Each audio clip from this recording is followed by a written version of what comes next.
Baik, sepertinya saya akan melanjutkan tutorial saya, uh, dan bisa dilihat di sini setelah tadi berlama-lama menunggu, sepertinya sudah terlihat uh, hasil intersect dari ke-9 peta tadi, dan bila kita lihat di tabelnya sudah oke, sepertinya loading yang cukup lama. Oke, sudah. Dan ini hasil intersect dari ke-9 peta tadi, dan kita akan melanjutkannya dengan mendissolve semuanya ini dengan hanya mencentang sebentar. Oke, kita akan memilih yang kemampuan pengembangan yang sudah tadi kita intersect. Nah, dan di sini kita akan mencentang hanya bobotnya saja, bobot dari setiap aspek yang tadi ya.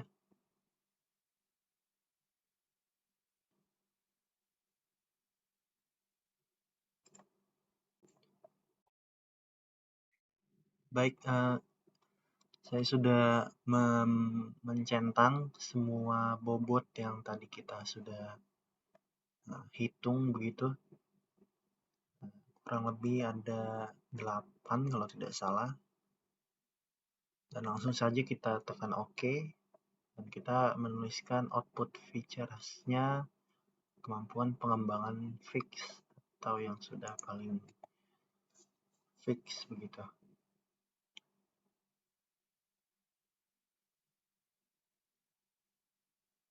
Kita tunggu saja.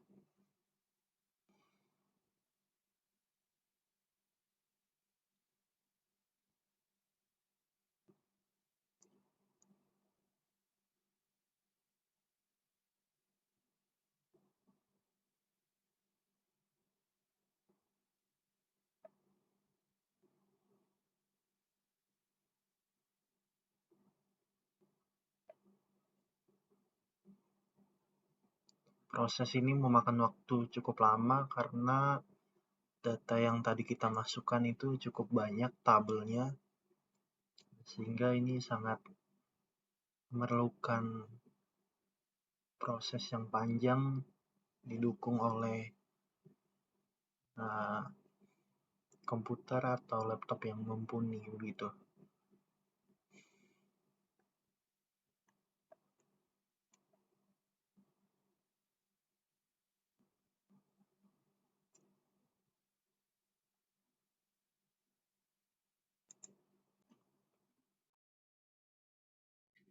Baik, sepertinya prosesnya sudah selesai setelah tadi sudah saya skip begitu, dan hasilnya sudah ada. Bobot di setiap aspek yang tadi kita analisis setelah kita dissolve tadi. Lalu yang kita akan lakukan selanjutnya adalah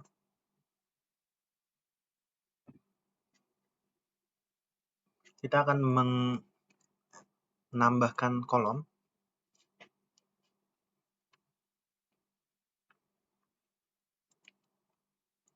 Tambahkan lagi,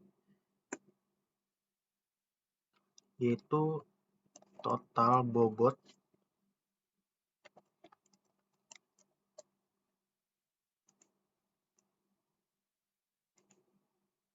dengan tipe double. Oke, bisa mungkin kita hapus. Oke, di sini kita akan menambahkan atau menjumlahkan masing-masing peta tadi atau bobot tadi yang sudah kita analisis. Kita akan menambahkan semuanya.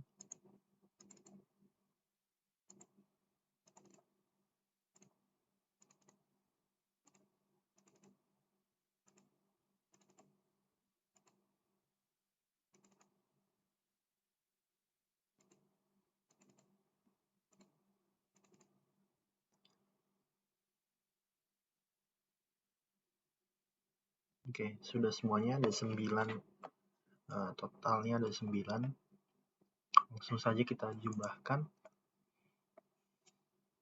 Oke, berikut hasilnya.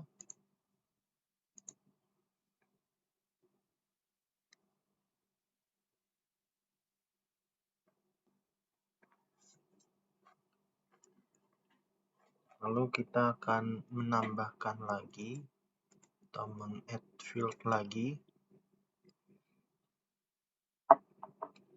dengan keterangan SKL kawasan pengembangan.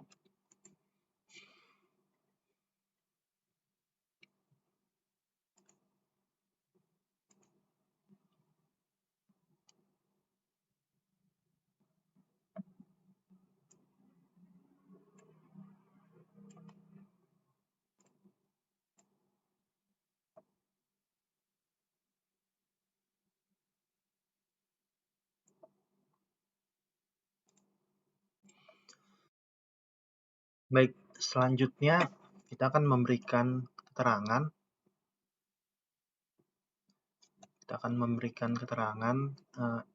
SKL Satuan Kemampuan Lahan Kawasan Pengembangan. Di sini kita akan melihat tabel acuan skor nilai kemampuan lahan yang sudah diberikan untuk nilai 32 total nilai tadi.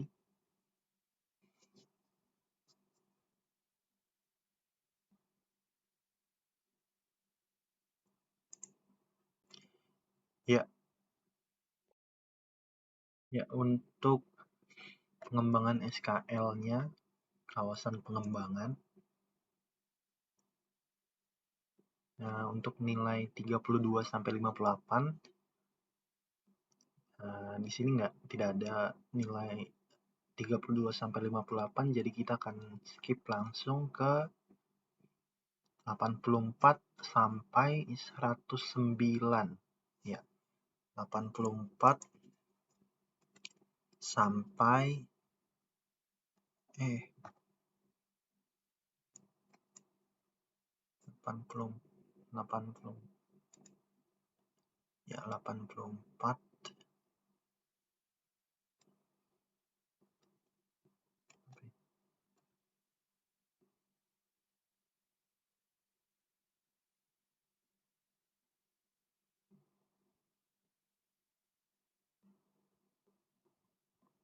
Enggak sedikit ini ya, lagging.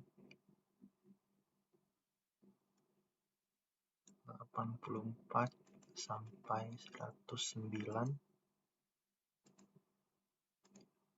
Kita akan mengisi dengan keterangan kemampuan pengembangan sedang.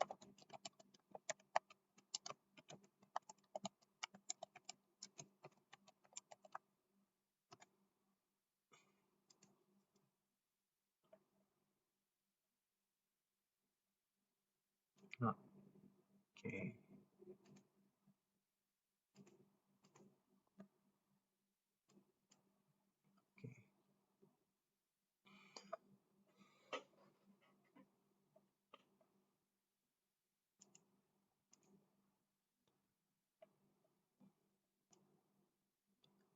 Selanjutnya untuk kita lihat tabel terlebih dahulu. Oke, untuk nilai 110 sampai dengan 134 termasuk kemampuan pengembangan cukup, kemampuan lahan pengembangan cukup ya. Dari 110 sampai oke.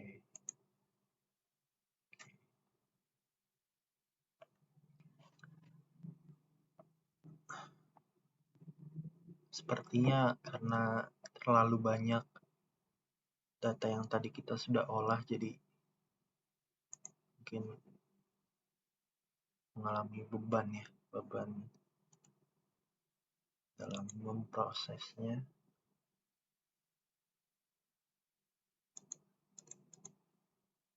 Oke, kita akan pelan-pelan.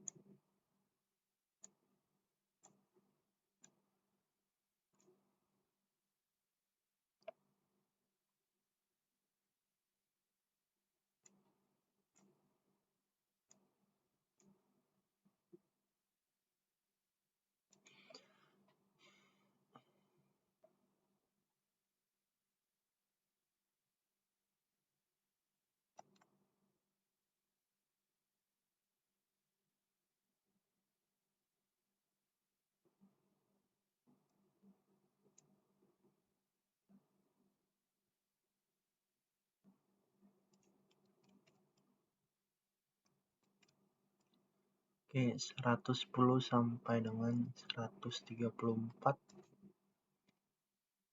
kita masukkan sebagai kemampuan pengembangan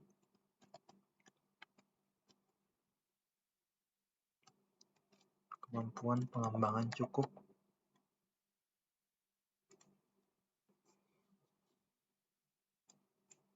Oke, kita harus lebih sabar karena device yang saya gunakan mungkin masih belum membutuhkan waktu yang cukup lama untuk memproses datanya.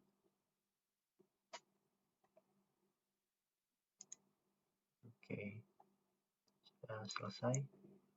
Untuk yang nilai 135 sampai dengan seterusnya,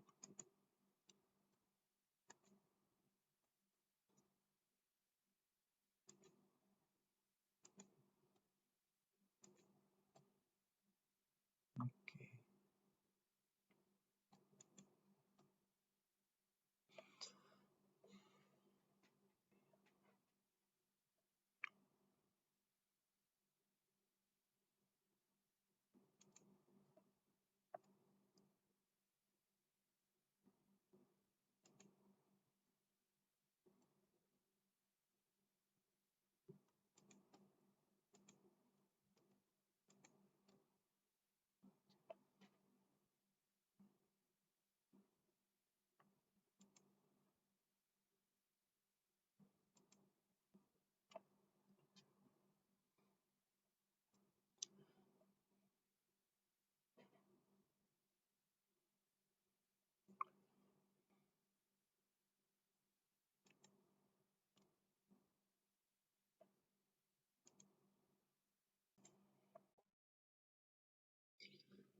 Baik, bila sudah kelihatan, ini tadi saya sudah setelah berlama-lama bergumul dengan laptop saya, tadi saya sudah memasukkan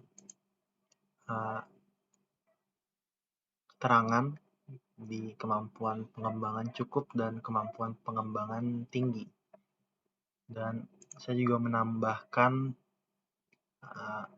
kolom kelas KP, yaitu adalah interval dari jumlah total bobot.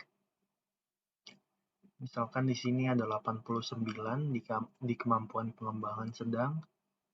Saya tulis sampai kemampuan pengembangan sedang ini yang paling tinggi di bobotnya 109. Jadi saya memasukkan nilainya 89 sampai dengan 109. Oke, seperti itu. Jadi bila kita cek semuanya sudah lengkap, maka sudah bisa kita tutup untuk atribut tabel SKL kemampuan pengembangan fix tadi. Kita sekarang akan membuka properties. Sebentar. Nah, kita buka properties, lalu kita buka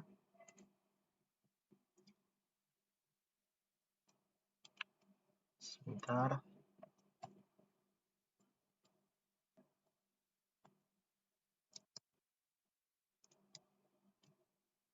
Kita buka SKL kemampuan pengembangan, lalu kita add all values.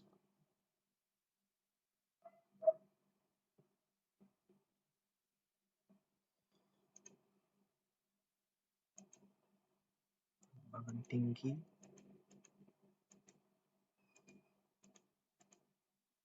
cukup,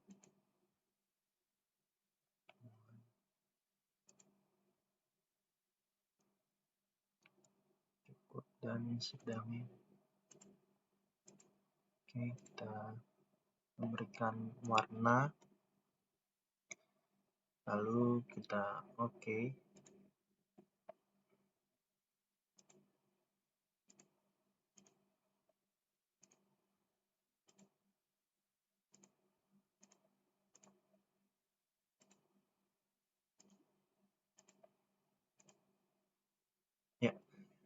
Jadi setelah sekian lama tadi prosesnya, jadi seperti ini hasil analisis satuan kemampuan lahan, itu kemampuan pengembangan kawasan.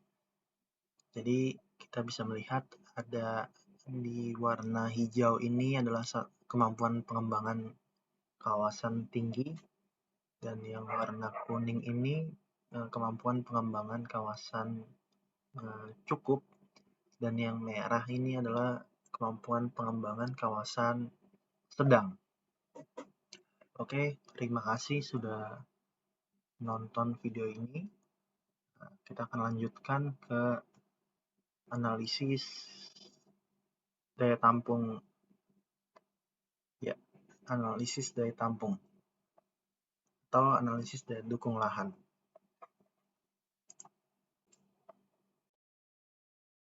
Baik, untuk selanjutnya saya akan melanjutkan praktikum analisis daya dukung lahan. Kita menyiapkan peta satuan kemampuan lahan, kemampuan pengembangan yang sudah kita lakukan tadi.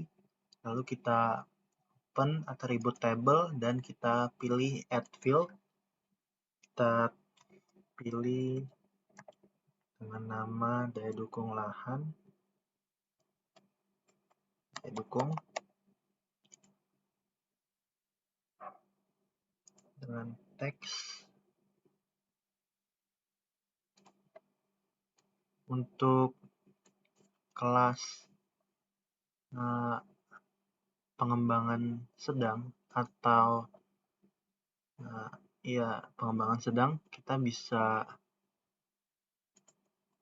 tulis dengan kawasan limitasi.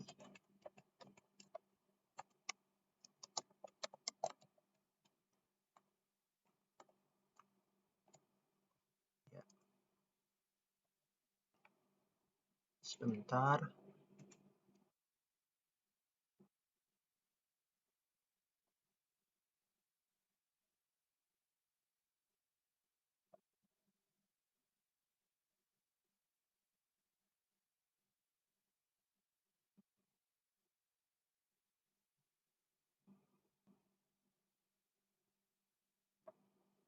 Sebentar, saya akan melihat tabelnya untuk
Oke, untuk selanjutnya kita akan mengisi untuk kawasan pengembangan tinggi dengan daya dukung keterangan kawasan potensial, dan untuk kawasan pengembangan cukup kita akan menuliskan dengan kawasan kendala. Oke, bila sudah,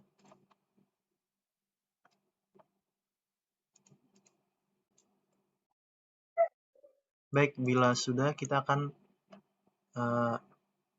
menambahkan satu lagi, yaitu ada luasan. Sini kita pilih tipenya double. Lalu di sini kita akan mengkalkulate geometri atau luasan ini dengan area, namun dengan satuan unit hektar. Lalu kita tekan OK. Bila sudah, nanti di kawasan potensial kita klik. Lalu sini kita klik kanan di luasan. Kita pilih statistik. Baik, kita lanjutkan. Di sini kita bisa melihat jumlah luas dari daya dukung lahan luasan yang termasuk kawasan potensial. Oke, baik. Di sini saya akan menampilkan tabel saya.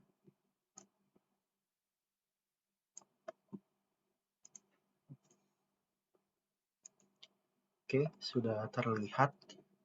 Di sini ada kolom LWP atau luas wilayah potensial. Jadi saya akan paste luas kawasan yang tadi sudah saya copy. Dan di sini saya sudah membuat tabel yang akan menampilkan analisis daya dukung Kabupaten Banyuwangi. Dan di sini saya sudah memasukkan LPM dikali 60%, itu nilai kawasan wilayah potensial yang dikali 60%, dan lalu dengan perhitungan yang sudah tadi, sebelumnya saya juga sudah mencantumkan jumlah penduduk dari Kabupaten Banyuwangi. Lalu di sini ada LPM tadi yang dikali 60%, lalu DDPM ini adalah nilai LPM dikali 60% dibagi dengan jumlah penduduk. Jadi nilai LPM dikali 60%, yang mana LPM ini adalah nilai luas wilayah potensial dikali 60%. Lalu kita bagi lagi dengan ini adalah nilai untuk koefisien untuk kawasan pedesaan, karena Kabupaten Banyuwangi ini sebagian besar kawasan masih termasuk kawasan yang pedesaan, dan nilai pedesaan itu koefisiennya adalah 0,0133, maka kita masukkan nilai sekian. Lalu bila kita lihat di sini nilai DDPM-nya yaitu lebih dari 1.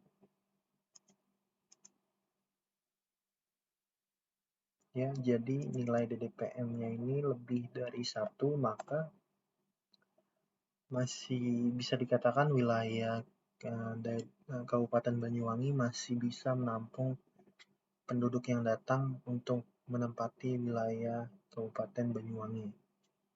Jadi seperti itu analisis saya tentang daya dukung Kabupaten Banyuwangi dan analisis satuan kemampuan lahan. Terima kasih telah menonton video ini. Kurang lebihnya mohon dimaafkan. Terima kasih.